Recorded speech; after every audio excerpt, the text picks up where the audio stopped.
Announced it's providing 100 million euros in an aid package to support Lebanon. The announcement made by the French President Emmanuel Macron comes as Paris plays host to an international conference for the country that's caught in the crosshairs between Israel and Hezbollah, backed by Iran. Now, this Thursday, Macron criticized Israeli operations in southern Lebanon and reiterated calls for a ceasefire in the country. For more on this story, we can go across to France 24's Kethevane Gorjestani standing by with the very latest. Kethevane, good afternoon. What exactly is Paris trying to achieve with this conference?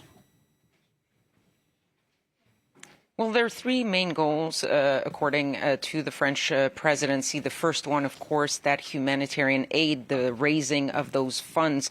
Earlier this month, the UN had asked for $426 million. You said it. The French announced that their contribution would be about a quarter of that amount, 100 million euros, which is about $108 million. So the French are contributing about a quarter.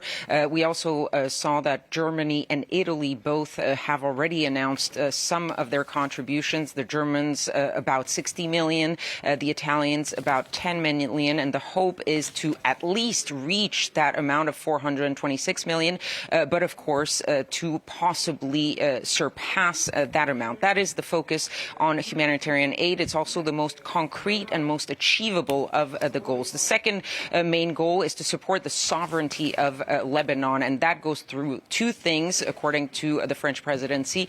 The support for the Lebanese state, the Lebanese political situation has gone from crisis to crisis, and so they believe that they need political stability in order to have peace in the country. And there is also the support for sovereignty going through the support for the Lebanese armed forces, and there also there is some commitment to help with funding, to help with logistics, and to help with training so that the Lebanese forces are strengthened, especially in southern Lebanon. But the main word that was repeated both by the French president, by the Lebanese caretaker prime minister, by the Secretary General of the United Nations was the word ceasefire. All three insisting that none of the goals that are trying to be achieved here would mean very much if there was not a ceasefire, because we've seen what is happening on the ground right now.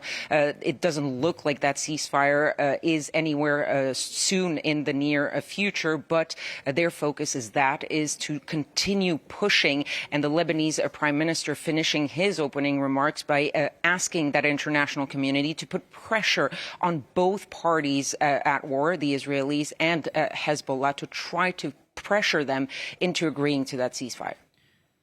Kethevane, you mentioned the ceasefire there, how once again we had the French President Emmanuel Macron reiterating calls for a ceasefire, but that does seem like a pipe dream given that Israel's offensive continues in the country. Absolutely, and the speakers here did acknowledge the situation. The French president saying that he regretted that Iran was using Hezbollah to attack Israel, and that Israel was operating in Lebanon, all violations of Resolution 1701 of the UN Security Council, and that he also regretted that the push that he had made alongside the U.S. President Joe Biden to push for a 21-day ceasefire, that was not agreed to.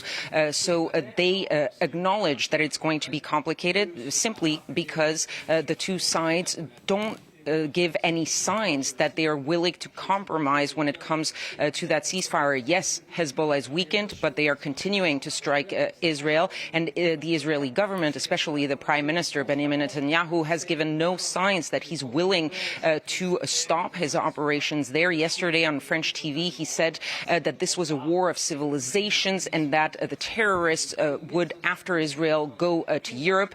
Answer by the French president this morning. He said that he doesn't believe that defending a civilization can work if you're spreading barbary at the same time. Kethevane, thank you very much for that. Kethevane Gorjestani reporting there.